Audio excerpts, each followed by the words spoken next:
then try it like that. Looks a bit kind of like, Rah! Give that a try. So I'm back in the shed again, and this has been another week where I've been doing lots of training, and this is all going towards the projects I'm working on and Lel. So strangely, I'm in a room, I'm in my shed, however I have clothes on. My neighbours must get so used to seeing me running up and down the garden with next to nothing on, because normally I run up at 6 o'clock in the morning and do my training in here and then race back again all sweaty. So it's a bit like kissed out, I suppose, like a Swedish sauna. So this last couple of weeks what I've been working on is lots of base training and lots of training which is going to be building the bedrock in terms of what I want to build upon. I did probably a video or several ago. I've got no idea how to do this anyway, so I'm making it up as I go along. Anyway, on those ones, what I did was I did a 500 kilometre indoors in here that was 14 hours worth of riding, and it was a nice good base and got me going and all the rest of it. Different, I enjoyed it. It's cold weather. Then what I've been doing is going through the usual process of long duration, like 5 hours or so in zone 2, and then going into hits and then flipping between the two. I had a holiday, you know, with kids and all those commitments. So kids and the whole family went up to Kettlewell in the Peak District, Yorkshire Moors, had some fantastic walking in the cold and then with the snow on the tops, before I then cycled to East Manchester, taking in some very windy, very hilly routes, which was lovely. I enjoyed that. It was really quite punishing, especially for somebody who gets Raynaud's. So my fingers go, my extremities cut down. So I did that, and then back into training in here. Then, because we're trying to manage between Anna doing the Felsman and preparing for the lap at the end of the year at the same time, we've alternated between me cycling, her walking and running. So then last weekend I did 300 kilometres going around Birmingham. So if you think of Birmingham in one place, and I went from there all the way around it and back home again, which was wonderful. It was nice to be back on the Enigma and riding the proper bike. And it was cold, it was still. Thank you to the two fellas who were near Nuneaton that gave me a bit of a draft all the way along into Nuneaton.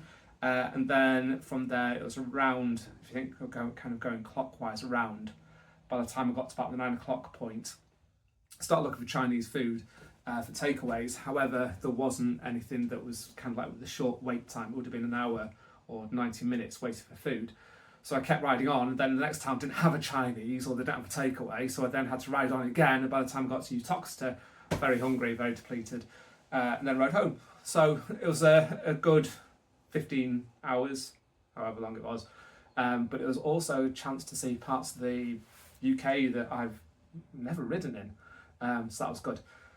After that, trying to recover, I can see intervals.icu is telling me at risk. It's gone down into that nice little red zone. Just trying to tailor it back towards the optimal zone where I want to be. We can kind of do it the way with recovery rides, so 5 hours again on zone 2, the intervals again this morning. And then next week is going to be some training, but then at the end of the week I'm going off to Girona, which is going to be different. Never done that, never gone off to ride in Spain. That's going to be great fun. So that's where I'm up to in terms of training.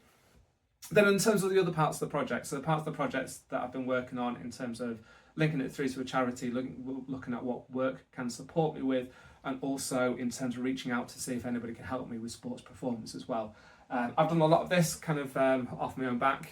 Now the next steps is trying to encourage people to help support, but in a way that kind of like tails upwards as we get towards London, Edinburgh, London, and then tails up even higher when we get towards November time. So that's what I'm working through at the moment. It's working all right. I'm starting to reach out, linking people, trying to get out of my comfort zone. They always say, don't. If you're still sitting in your comfort zone, you're not kind of going to be progressing. That's what I'm pushing myself out of, trying to do that. I don't like it, but if I want to get there, I've got to do it.